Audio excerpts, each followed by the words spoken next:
Hey everyone, welcome back to the channel. So we've got some financial news coming from Nintendo, as well as some new information for the new Pokemon games. We have those topics and more to cover, but before we get started, if you like this video, be sure to give it a thumbs up. And if you haven't yet, consider subscribing and hitting that notification bell so we can keep you up to date with all the latest gaming news.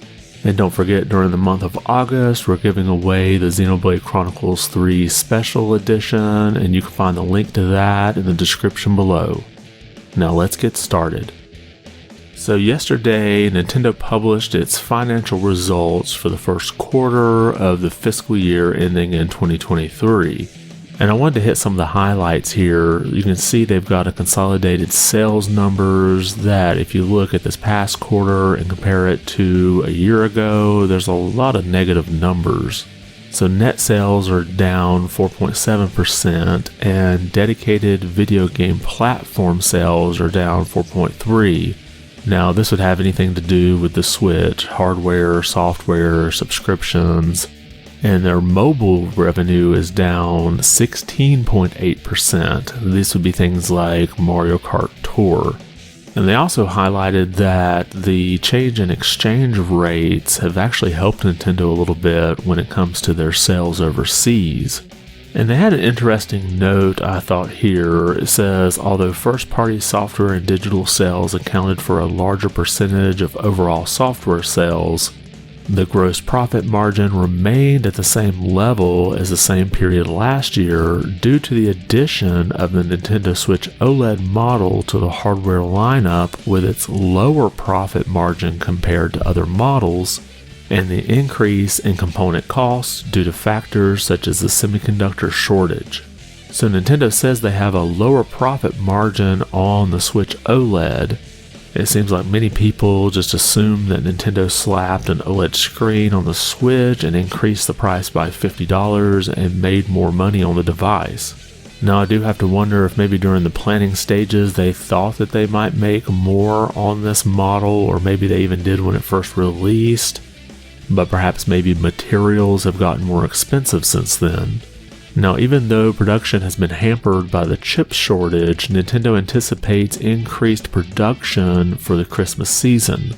Due to delays in procurement of components such as semiconductors this year, we have not been able to conduct production as planned.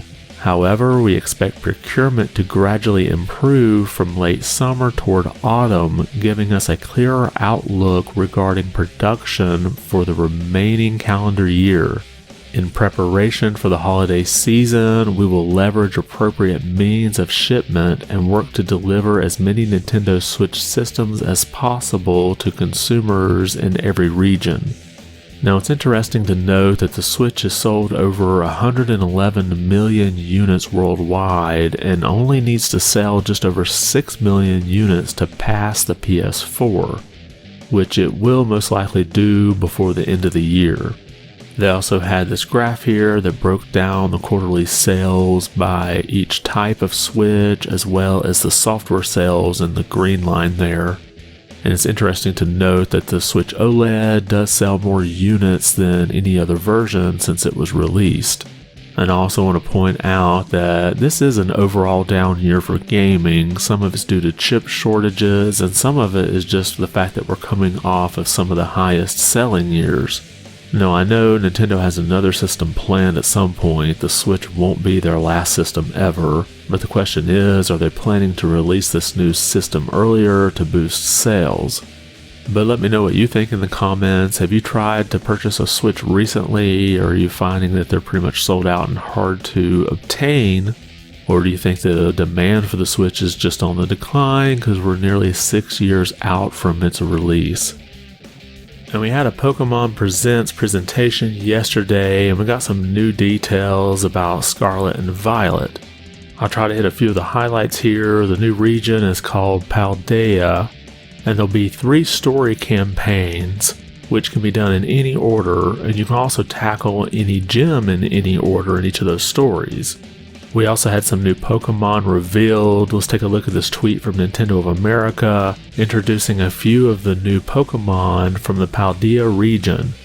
We have Fido, which is the dog, Paldean Whopper, which is the fish-like creature, and Satitan, which can freeze anything around it. And we have the Terrestrial Phenomenon, which allows any Paldean Pokemon in the game to turn into a new gym-like form, which will make them stronger and can even change their element type. Now we also see some new legendary Pokemon. We have Koraidon and Miraidon, and these are able to transform into different modes. You have a Drive, Aquatic, and Glide. Now it looks like these modes will be used to traverse the world. And we've also got some new battle modes in the game, and this is from the official description. Terra Raid battles occur in Pokémon Scarlet and Pokémon Violet when 3 other players team up to take on a terrestrialized wild Pokémon. Trainers can find other players to participate in Terra Raid battles through the Terra Raid battle option, then choose to recruit allies or join someone else's raid. To have a battle together with friends a player already knows, they'll need to set a link code. This battle system has a time limit and allows players to continue attacking seamlessly without having to wait for other trainers to choose their action. Now, Pokémon Scarlet and Violet are set to come out on November 18th, and there's a bunch of different bonuses that you can get depending on whether you pre-order or get it digitally or buy the twin pack. So if you're interested in those, I'd make sure to check out the official press release. It does get rather complicated, so I'm not going to break them all down here. But if you watch the presentation, let me know what you think. Are you looking forward to Pokémon Scarlet and Violet? And if you plan to pick them up, just let me know which way you're going to get them, digitally, physically, or whatever other options there might be. And we're kind of waiting to find out when Star Wars Jedi Survivor is getting released. We have a headline here from Games Radar. EA hints at Star Wars Jedi Survivor launching after March 2023. Now this is coming from an earnings call where the CEO, Andrew Wilson, was asked if we could assume that the company's unannounced Q4 title to be Star Wars Jedi Survivor. We have the answer here from the article. I think the advice would be to not assume anything. EA's fiscal year concludes at the end of March 2023, and if the unannounced game on its slate was to be Star Wars Jedi Survivor, it would theoretically have to launch between January and March to fall in that final quarter of the year. Now I bring this up because there have been rumors that the sequel will be launching in March of 2023. The Twitter account PlayStation Game Size is an account that crawls the PlayStation Network database, and they claim that the sequel had been listed on the back end with a release window of early March 2023. So we don't have an official release date yet, and the response here from the CEO could just sort of be a dodge of the question. But what do you think? Do you think we could see Jedi Survivor get released in March? Or do you think the release could be much further out? And we have another game that got revealed sorta inadvertently. We have the headline here from Games Radar. AEW Fight Forever devs tease announcement trailer, leak it moments later.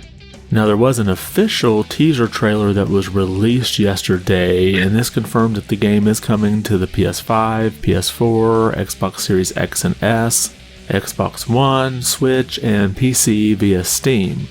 Now one kind of funny note here, this teaser trailer opens up with the THQ Nordic logo, and it kind of morphs into the old logo that was used when the company used to publish WWE games. Now there was also a trailer release that was supposed to be part of a live event later this month, but it looks like somebody accidentally attached it to the store pages. The article says store pages went live alongside the teaser trailer, and it seems the full reveal video is briefly up on the Xbox Store ahead of its official August 12th release. Captured by a Twitter user, the trailer has a few live-action goofs with Tony Schiavone and Britt Baker before going on to reveal in-game weapons like garbage cans, baseball bats, steel chairs, and fire extinguishers. The video also briefly teases career mode as well as 4-player Mario Party style mini-games with rhythm challenges, baseball competitions, and coin collecting. Now, we still don't have an official release date for AEW Fight Forever, but there were some rumors that it would be released in September. However, it's kind of late to announce that now, so hopefully we'll see it announced sometime this year, and I may have to check it out when it comes out. But I'll probably wait to see what the reviews are before I spend any money on it. And we had a Mega Man game shadow drop for the Switch, but it's probably not what you think. The headline here from Nintendo Everything: Mega Man Battle and Fighters gets surprise release on Switch. Now, this game is part of the Neo Geo Pocket Color lineup. And let's take a look at the description here. Mega Man Battle and Fighters features 2 titles arranged for the Neo Geo Pocket Color: Mega Man The Power Battle and Mega Man 2 The Power Fighters. So this is basically a boss rush mode for the first 7 Mega Man games. And you do get to choose between 4 different characters. In addition to Mega Man, there's Proto Man, Bass, and Duo, each with their own distinct playstyles. Now, this is the Japanese version, as the game was never released in the US. And in the trailer, I could see some Japanese characters on the screen, but I don't think it'll affect your ability to play the game, as it's just pretty much a boss rush. So if you're a big Mega Man fan, this might be a good little gem to try out. It's only $8 on the eShop, and if you do try it, let me know what you think about it. And that's all we have for today. Did anything we cover catch your attention? Were you surprised to see Nintendo sales numbers down, or is it just kind of the slow decline of the Switch? And are you looking forward to Star Wars Jedi Survivor, and do you think it might get released in that March window? Drop a comment about those topics or anything else we covered today. I want to thank you for watching, and be good.